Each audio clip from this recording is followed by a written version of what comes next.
Again, the Israelites did evil in the eyes of the Lord. So the Lord delivered them into the hands of the Philistines for 40 years. A certain man named Manoah had a wife who was childless, unable to give birth. The angel of the Lord appeared to her and said, "You are going to become pregnant and give birth to a son. His head is never to be cut, because the boy is to be a Nazirite, dedicated to God from the womb. He will take the lead in delivering Israel from the hands of the Philistines." The woman gave birth to a boy and named him Samson. He grew, and the Lord blessed him. Much later. Samson went down to Timnah.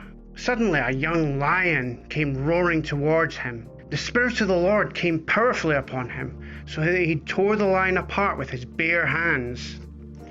Some time later, he turned aside to look at the lion's carcass, and in it he saw a swarm of bees and some honey. He scooped out the honey with his hands and ate as he went along.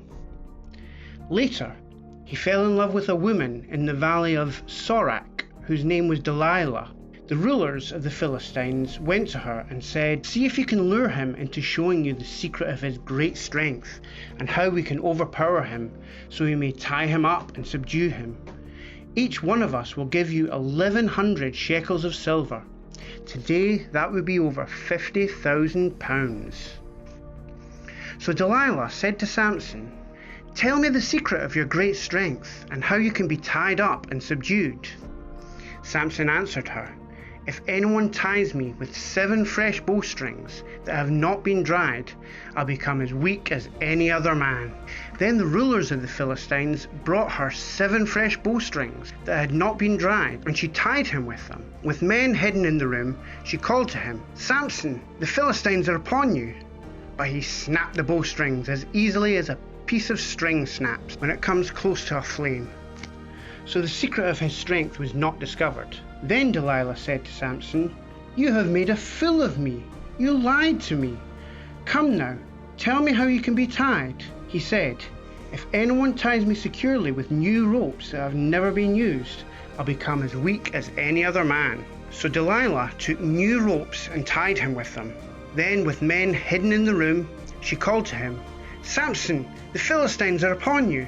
But he snapped the ropes off his arms as if they were threads.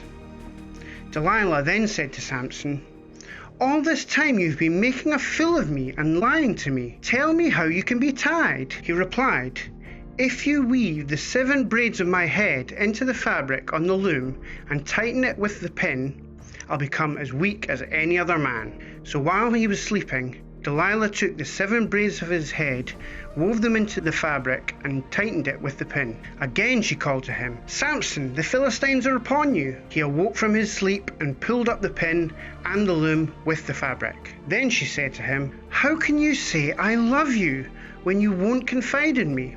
This is the 3rd time you have made a fool of me and haven't told me the secret of your great strength." With such nagging, she prodded him day after day until he was sick to death of it. So he told her everything.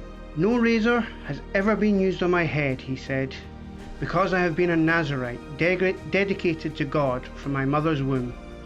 If my head were shaved, my strength would leave me and I would become as weak as any other man." When Delilah saw that he had told her everything, she sent word to the rulers of the Philistines, "Come back once more. He has told me everything." So the rulers of the Philistines returned with the silver in their hands.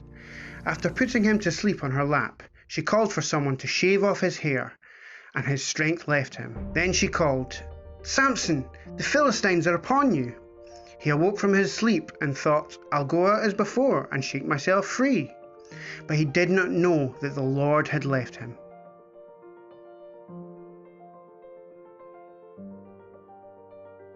Then the Philistines seized him and took him down to Gaza, binding him with bronze shackles. They set him to grinding grain in the prison, but the hair on his head began to grow again after it had been shaved. Now the rulers of the Philistines assembled to offer great sacrifice to Dagon, their god, and to celebrate, saying, "Our God has delivered Samson our enemy into our hands."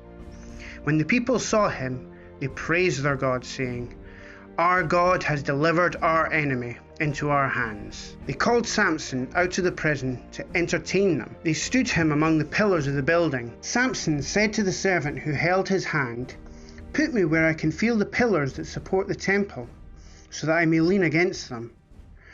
Now the temple was crowded with men and women. All the rulers of the Philistines were there, and on the roof were about 3,000 men and women watching Samson. Then Samson prayed to the Lord, "Sovereign Lord, remember me. Please, God, strengthen me just once more."